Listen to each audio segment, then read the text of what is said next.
ஏய் கார் வருதுடா.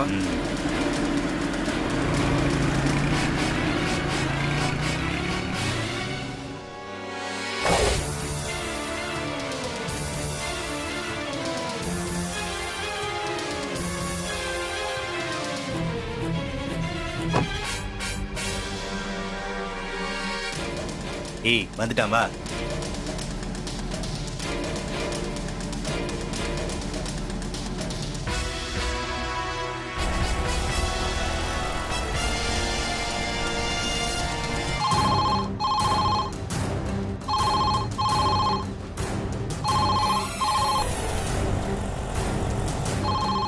ஃபோன் அடிக்குது.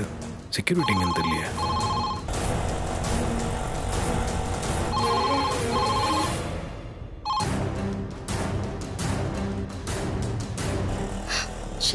போனை யாருமே எடுக்க மாட்டேங்கிறாங்களே. கடவுளே, கார்த்திக் சாருக்கு எதுவும் ஆயிடக்கூடாது.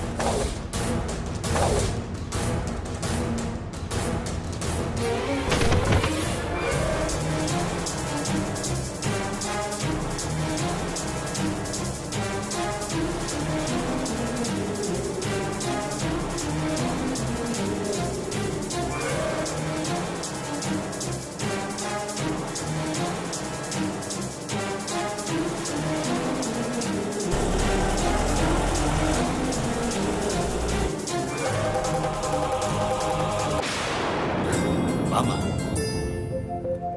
வணக்கம் தம்பி. வாங்கண்ணே. வணக்கம் அங்கிள். என்ன இன்னைக்கு வேலைக்கு வரலையா? இல்ல இன்னைக்கு ஒரு நாள் லீவு தம்பி. சரிண்ணே. எப்படி இருக்கீங்க? நல்லா இருக்கேன் தம்பி. யாரு உங்க குழந்தைங்களா? ஆமா தம்பி. இவ பேர் சுஜிதா, 10th முடிச்சிட்டா.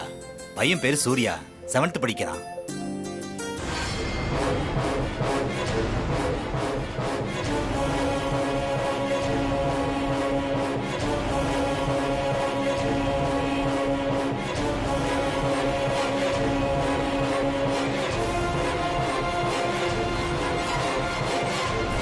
அண்ணா கொஞ்சம் வேகமா போங்க. சரிம்மா.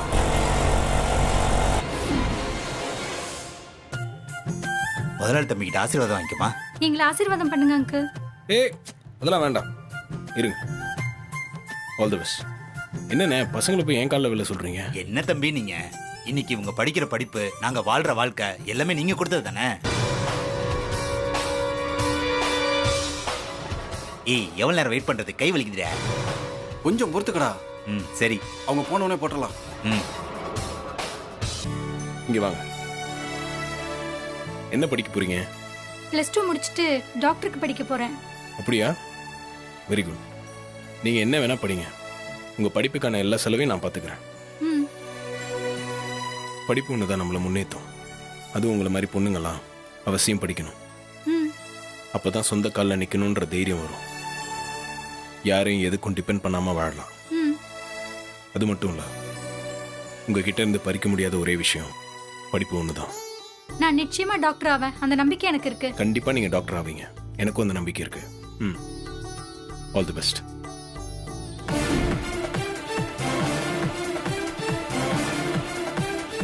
ஏய் என்னடா அவன் இன்னும் அவங்க கிட்டே பேசிட்டு இருக்கான்.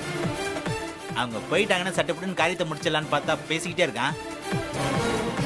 போவாங்க, அவசரப்படாத.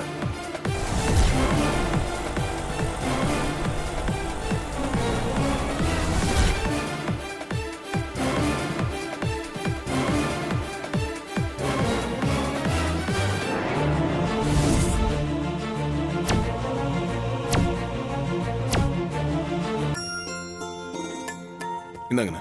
இப்ப காசெல்லாம் எதுக்கு தம்பி? பசங்களுக்கு எதனா வாங்கி கொடுங்க, பிடிங்க. எதிர்கால டாக்டரோட அப்பா நீங்க, கூட்டிட்டு போங்க. குழந்தைகளை உங்ககிட்ட ஆசீர்வாதம் வாங்க தான் கூட்டிட்டு வந்தேன். அப்ப நான் வரேன் தம்பி. போயிட்டு வாங்கண்ணா. வாங்க போலாம். வரேன் அங்கிள். Bye. Bye uncle. ஏய் போயிட்டாங்க, இப்ப போடு. டேய் இரா. முதலாளி வணக்கம் முதலாளி. வணக்கம். வேலைலாம் எப்படி போயிட்டு இருக்கு? நல்லா போயிட்டு இருக்கு முதலாளி, எந்த பிரச்சனையும் இல்லை.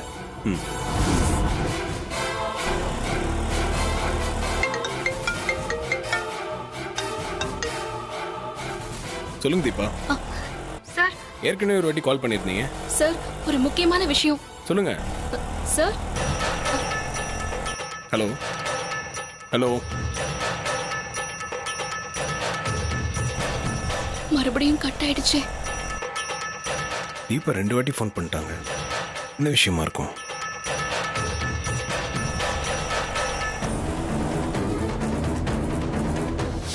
கால் வேற ரீச் ஆக மாட்டேங்குது. சரி, வீட்டில் போய் கேட்டுக்கலாம். அண்ணா கொஞ்சம் சீக்கிரம் கேளம்பாக்கம் போங்கண்ணா.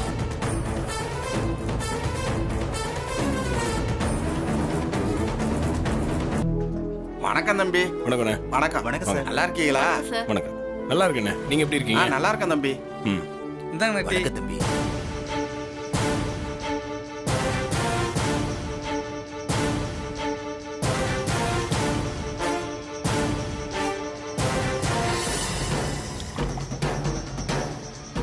என்னண்ணே நீங்கெல்லாம் டீ குடிக்கிறீங்க, எனக்கு டீ கிடையாதா? என்ன தம்பி இப்படி கேட்டுட்டீங்க? தம்பி ஐயாவுக்கு டீ கொடு. சரிங்கண்ணே.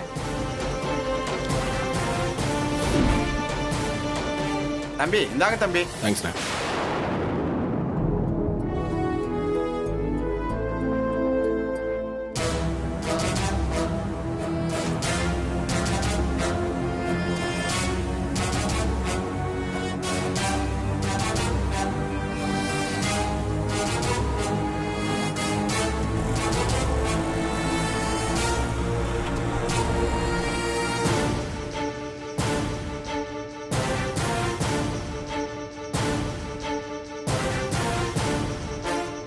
நீங்க போய் வேலையை பாருங்க. சரிங்க முதலாளி.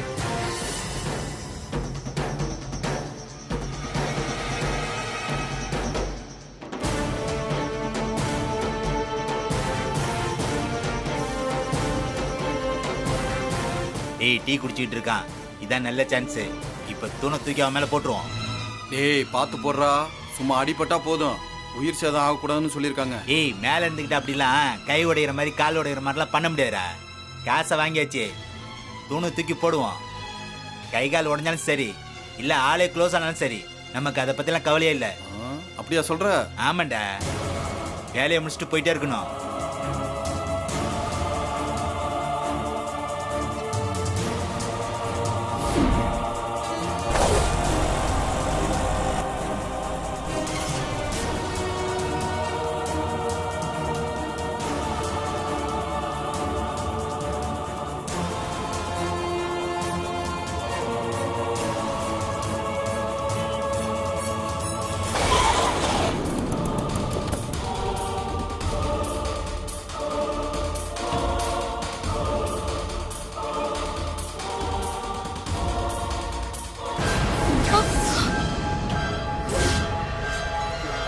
கார்த்திக் சார்,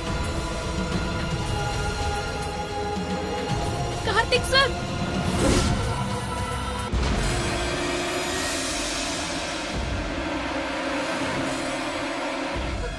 கார்த்திக் சார் தள்ளுங்க.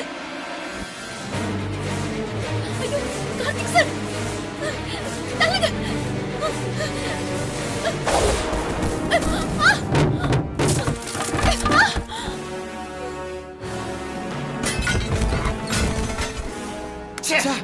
தப்பிச்சிட்டான்டா அவன்.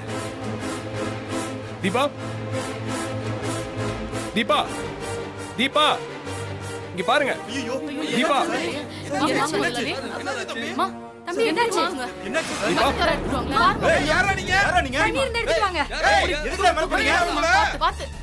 ஆளுங்களா வந்துட்டாங்க, வாட போலாம்.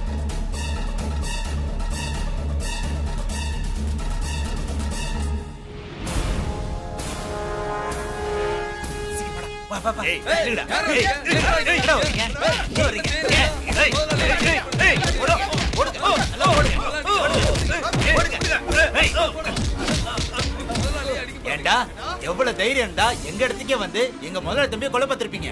உங்களை சும்மா விட மாட்டேன். இவங்க கிட்ட என்ன பேச்சு வேண்டியது இருக்கு? இவங்களை கட்டி வச்சு தோலை உரிக்கணும். அப்பதான் யாரு என்னன்ற விஷயம் தெரியும்.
எனக்கு ஆபத்துன்னு தீபாக்கு எப்படி தெரியும்? இப்படி கரெக்டாக வந்து காப்பாத்தினாங்க. இன்னுமே புரியலையே. கடவுளே, தீபாக்கு எதுவும் ஆகக்கூடாது.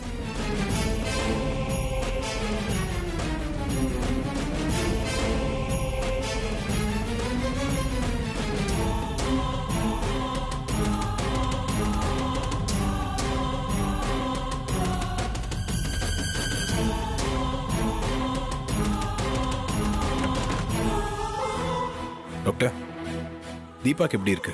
கண்ணு முழிச்சிட்டாங்க. No problem. அவங்க உங்களுக்கு ஏதாவது ஆயிருமோங்கிற அதிர்ச்சியில தான் மயக்கமாயிருக்காங்க. இப்போ ட்ரீட்மெண்ட்டுக்கு அப்புறம் நல்லா இருக்காங்க. Nothing to worry. ஓகே, நான் உங்களை பார்க்கலாமா? போய் பாருங்க.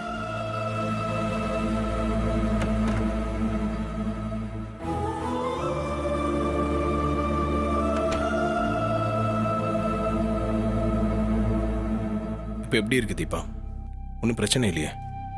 எனக்கு எந்த பிரச்சனையும் இல்ல சார். நான் நல்லா இருக்கேன். உங்களுக்கு ஒன்றும் இல்லையே? எனக்கு என்னங்க, நீங்க தான் வந்து காப்பாத்திட்டீங்களே.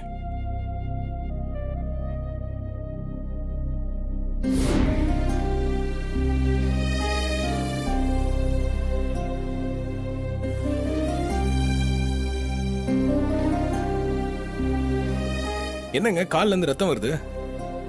உங்களுக்கு பெயின் எதுவும் இல்லையா? இல்லையே சார். என்னங்க எப்படி சொல்றீங்க? பெயின் இல்லாம எப்படி இருக்கும்? கொஞ்சம் இருங்க, நான் போய் நர்ஸை கூப்பிட்டு வரேன்.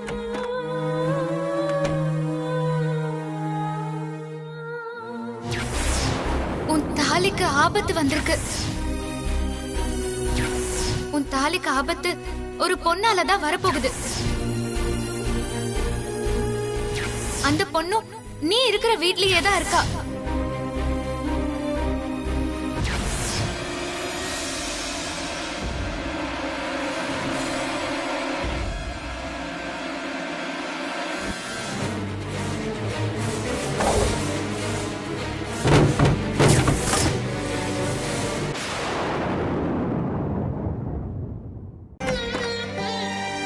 வாங்க. அவங்க கால்ல ப்ளீட் ஆகுது, என்னன்னு பாருங்க. அதோ பாக்குறேன். பதறாதீங்க சார், சின்ன காயம்தான். ட்ரெஸ்ஸிங் பண்ணி ஒரு டிடி இன்ஜெக்ஷன் போட்டா சரியாயிடும்.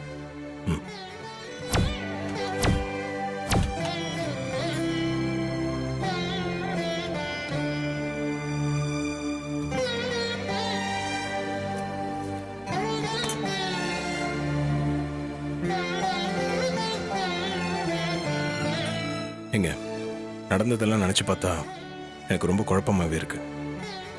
ஏன் சார் அப்படி சொல்றீங்க? நீங்க மட்டும் சரியான நேரத்துக்கு வரலன்னா எனக்கு என்ன ஆயிருக்கும்னு தெரியல. என்ன நடந்துச்சு? எனக்கு ஆபத்துன்னு உங்களுக்கு எப்படி தெரியும்? கரெக்டா அது என் மேல விழ நேரத்துல வந்து காப்பாத்திட்டீங்க. எப்படின்னு எனக்கு புரியல தீபா. அது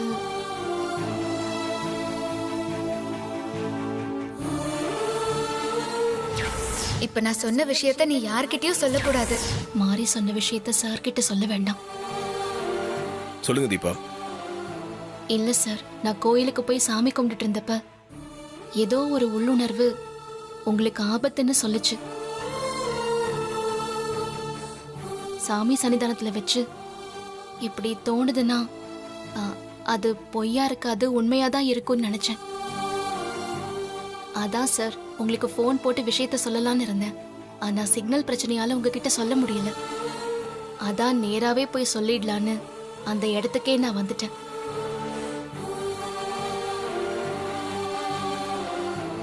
என் உள்ளுணர்வு சொன்ன மாதிரியே அங்க உங்களுக்கு ஆபத்து இருந்துச்சு.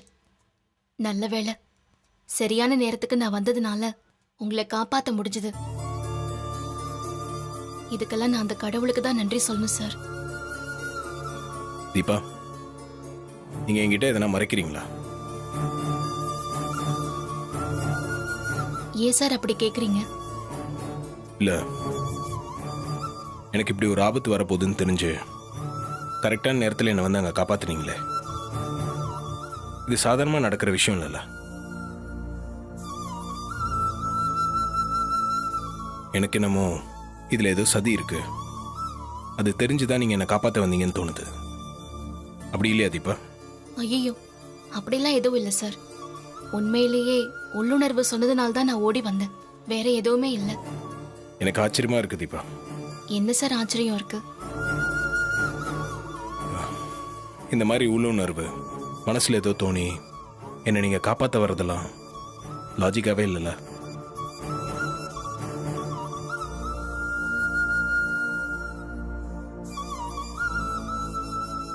உண்மைதான் சார். சில விஷயங்களை நம்ம லாஜிக்லாம் பார்க்க முடியாது. ஆனா நம்ம மனசுக்கு ரொம்ப நெருக்கமானவங்க, நாம ரொம்ப அன்பு வச்சிருக்கிறவங்களுக்கு ஏதாவது கஷ்டம்னா நம்மளையே அறியாம நம்ம டிஸ்டர்பா இருப்போம். ஏன் இப்படி இருக்கோன்னு காரணமே தெரியாது. அந்த மாதிரி நான் பலமுறை ஃபீல் பண்ணிருக்கேன். நீங்களும் கூட ஃபீல் பண்ணிருப்பீங்க. அது ஒரு விதமான எமோஷனல் கனெக்ட் சார். அதை என்னால விளக்க முடியாது, அதை உணரதான் முடியும்.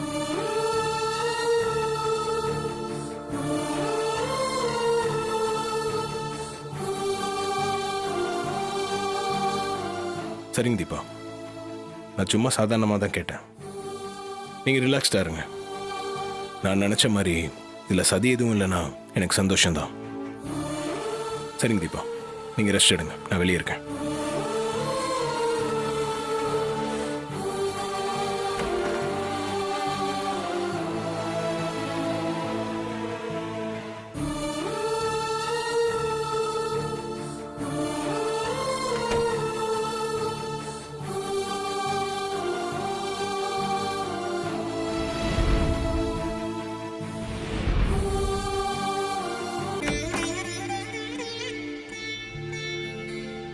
சார் சொல்லுங்க சிஸ்டர். இல்ல, உள்ள கட்டு போட்டுட்டு இருந்தப்போ நீங்க 2 பேரும் பேசுனதை நான் கேட்டேன்.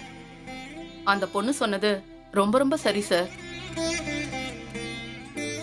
அந்த பொண்ணு சொன்ன மாதிரி நம்ம யார் மேலேயாவது ரொம்ப அன்பா இருந்தா அவங்களுக்கு ஏதாவது ஒண்ணுனா இப்படி ஒரு உள்ளுணர்வு நமக்குள்ள தோணி நமக்கு எச்சரிக்கை பண்ணோம்.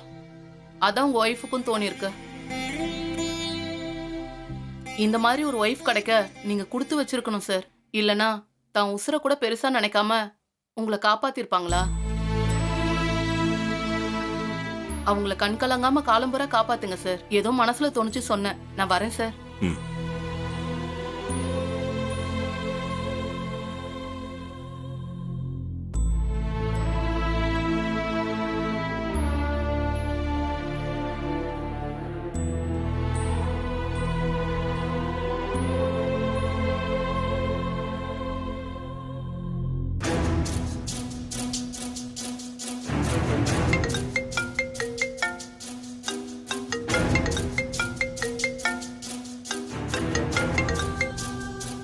சொல்லுங்க.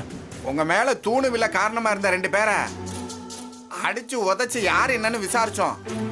அப்படியா? என்ன சொன்னாங்க? அவங்க ஏதோ திருட்டு பசங்க போல இருக்கு. திருட வந்த இடத்துல ஏதோ கால் தவறி தூணை உருட்டி விட்டுட்டானுங்களா, அதான் உங்க மேல உள்ள பார்த்துருக்கு. நல்ல வேலை உங்க ஒய்ஃப் வந்து காப்பாத்திட்டாங்க. சரிங்கண்ணா, நான் ஹாஸ்பிட்டல்ல இருக்கேன். நான் திரும்ப கூப்பிடுறேன். தம்பி, இப்போ உங்க ஒய்ஃபுக்கு எப்படி இருக்கு? நல்லா இருக்காங்களா? நல்லா தான் இருக்காங்க, ஒன்றும் பிரச்சனை இல்லை. நான் அப்புறமா கூப்பிடுறேன். சரிங்க தம்பி.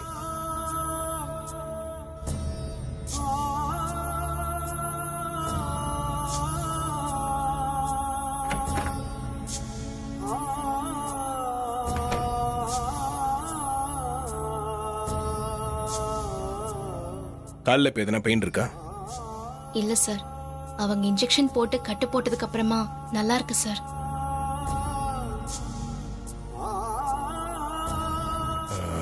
தீபா, இந்த விஷயத்த அம்மா கிட்டயோ இல்ல வீட்ல யார்கிட்டயும் சொல்ல வேண்டாம். தெரியும் சார். உங்களுக்கு ஏதாவது ஒண்ணுன்னா உங்க அம்மாவால தாங்கிக்க முடியாது. அதனால தானே சொல்றீங்க. நான் அவங்க கிட்ட சொல்ல மாட்டேன் சார். நான் அதுக்காக மட்டும் சொல்ல தீபா. உங்களுக்கு ஏற்கனவே நிறைய பிரச்சனைங்க இருக்கு. இப்போ இது வேற தெரிஞ்சிச்சுன்னா நீங்க வந்த நேரம் தான் இப்படி எல்லாம் நடக்குதுன்னு சொல்லுவாங்க. நீங்க எனக்கு நல்லது செஞ்சோம் உங்களுக்கு கெட்ட பேர் தான் வரும். அது உங்க மனசை இன்னும் காயப்படுத்தலாம். அதனால தான் சொல்றேன்.